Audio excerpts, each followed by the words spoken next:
association through the land for ancestor Hari Tukume.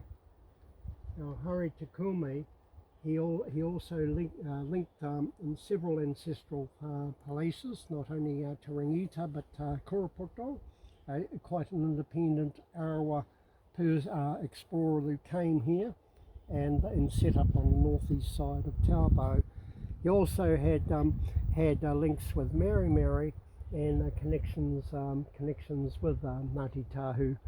But Hari Tukume, with all the ones giving the early evidence, and the chief one, we went down on a trip Poihipi Road. Yeah. Now Poihipi Tukorangi, his father Tapehi,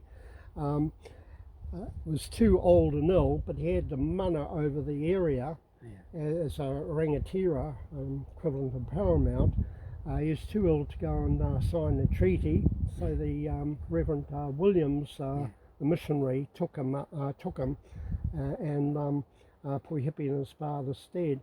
Yeah. But later, being Queenite, very much pro-Crown and that there were three principal people that completely supported during the land wars the Crown, and one was Ohepa Tamamutu, and the other was Paroa Hape over the Hatapi Tauhara area, and the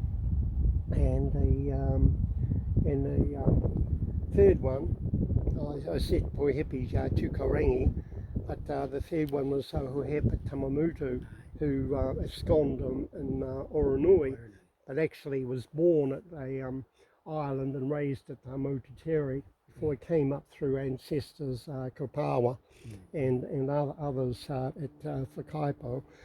So with that, the person that resided here, Doug Kokowai, used the resources, the food and all the values in that one person who had great influence in the court, not a bird to drop anything, who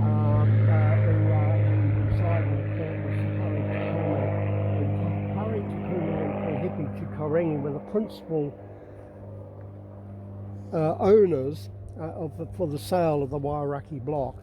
This Wairaki block was 4,290 acres, I think, out of my head, and that was originally 1880. They decided to be a gift to the magistrate in Auckland, and it was McKay, and then Robert Graham got the land through the courts, and interesting enough, the whole block was sold off to the Crown on the same day it was awarded to the people here. Many Maori that had an interest in the block changed the name of the court from land court to meaning a thieving court, a thieving court. And we certainly had some very corrupt people that were sitting there at the time.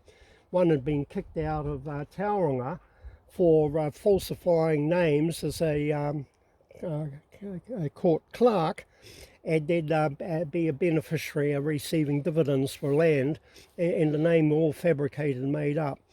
He pocketed that. He got kicked off. But he wasn't dismissed from his role, so he was adjudicating and at these hearings as well as the landowner and the people for the Crown.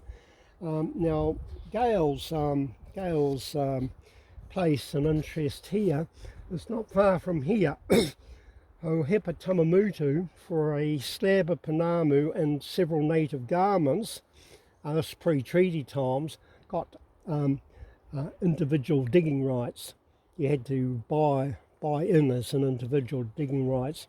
We had another person that by Rainbow Mountain, he sold his wife for digging rights, but you know, what's the value of slabs of Panamu and that.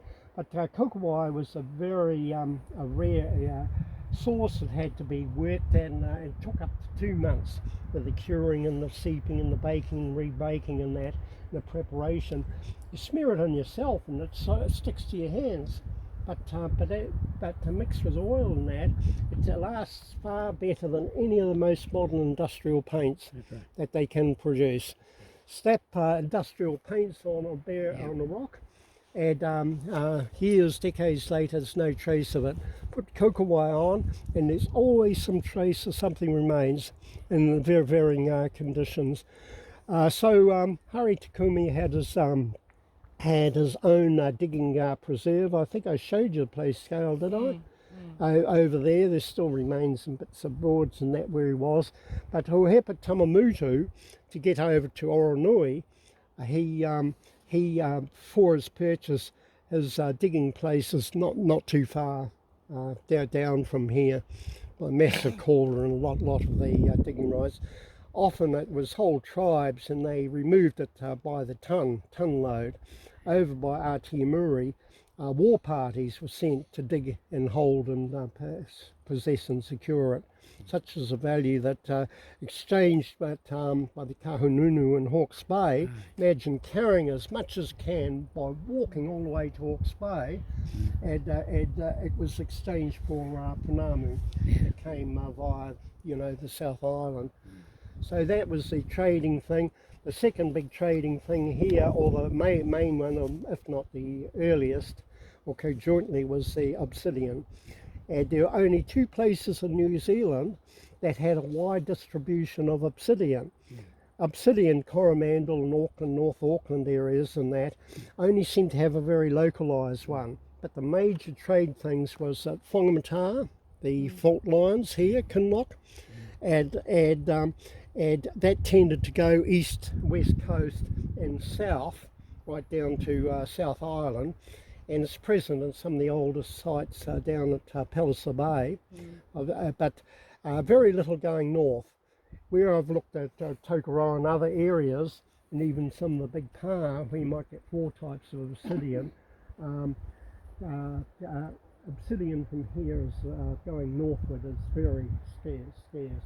So the big control is if you had access to obsidian and you had access to cocoa wire, and Wairaki was a major source, a big source of it, that was your wealth. Lacking the stone, the good stone and that for adzes and so such things were of good adzes and cutting blades were used for exchange by outlying tribes. Over at where we've got Poronui Station, one site there, terrace area, they were going to put cabins on, and each terrace there was hundreds and hundreds of obsidian flakes and even core. The vehicle I was on with a surveyor one time, we got back, there was a large core and it was all Mare Island obsidian, not a single tapa one, which is very easy local. So to the Mohaka and that, it was bypassed. But these people here had links around the country and very knowledgeable. And in the whakapapa list that you've got, Gail, too, you've got descendants here, including one who married here from I think Tamamutu connections, and it marriages here that Wairaki was actually a woman and named after that. Where the tourist blurbs and the Reed's book of place names New Zealand, they give a literal thing referring to the thermal pools. But Wairaki was a woman, and coming to the whakapapa that we see. So this place we're going to, it's a unique. Stuart and Gail Jared can see for himself. It's a unique application. I only knew one Maori who's been there quite a few years who knew of this place, and he said to me, "Oh, do you know?" But I already knew of the place and recorded. But many, when I say many, I took a group up here, including Auntie Rose, and when they looked at it, they couldn't see it. They just didn't have the eyes. So again, what people walk past it goes unnoticed as quite interesting, or not. And even archaeologists have, and as Jared said in his lecture, have been so busy looking on the ground and not looking at the walls. And one person, Owen Wilkes, who walked literally from to Taranaki from doing coastal surveys, field surveys from Raglan, in all the hundreds of sites, he said after, "Oh, Perry," said, I wish with all the shelters I've been on, I'd known what you'd shown me." On all his journeys and that huge epic walk he did, he got the, I think, the Grube Gumboot Year of the War Award or something for his work in the field. But and it's only what you realise something, you've got more notice of it. Now I'll just stand up here with the Gail,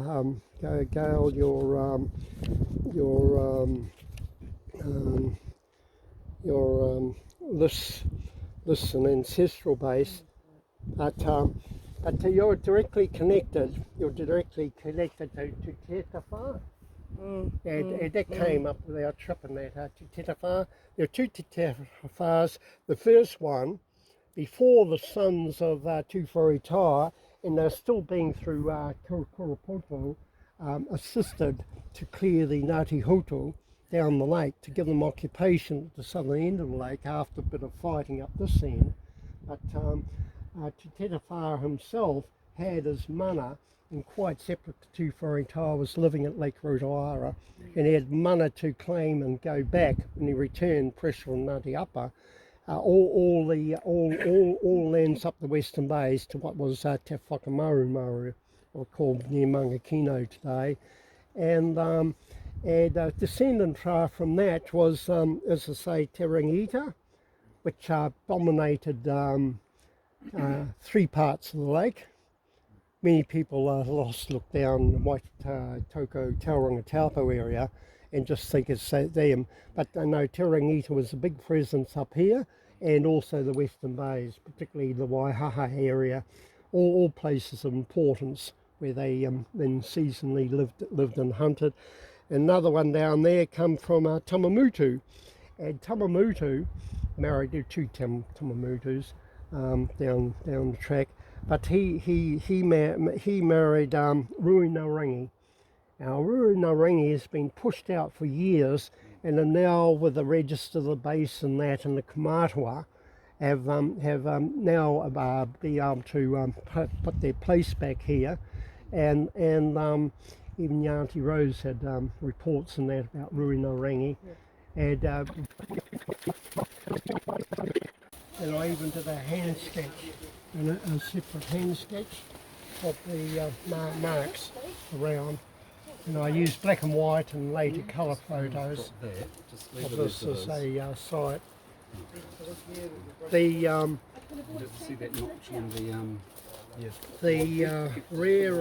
rare thing is the spiral motif is, especially in carving, is quite rare in these districts. So where it would be easy to do, I think it gives a mana or a special application where they put such things. So we have to go many kilometres away, even to the end of the lake, before you get another spiral marking. And that's the same with Jared, with the sites and that we've seen, that it's so easy to do a similar paintings and that elsewhere in large shelters and good places for pigment or carving. Many have not been touched. Other places where I've found things, like in Tokoroa in the forest, and a small little shelter might have pigment marks, but big ones nearby have got nothing at all. And so why weren't they getting carried away like they did in the South Island? A little bit of charcoal and oil and put on limestone everywhere.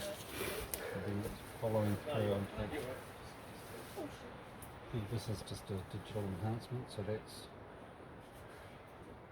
Yes, Jared's now just taking colour enhancement to try and bring any red that might be artificially applied on this design. Not far from here we've got another stream that sort of comes down from miles inland. It moves across, and the old people travelling used to stop there, and there was a place there where they camped. Had therapeutic properties that they used to bathe in. So this place, and as I say, Kokowai digging further down, that Hohepa Tamamutu used, we've got all these values in the vicinity. Good girl. It's a very old power site, or less than 2 kilometres away from here, more over toward the road site. Talking to a professor at Victoria University, Professor Martin, and he said volcanology, he said he'd never be able to do now what he was able to do in the 70s, like I was doing, because political correctness, health and safety, you have to have someone with you. You need to wander off, all around the country like I used to.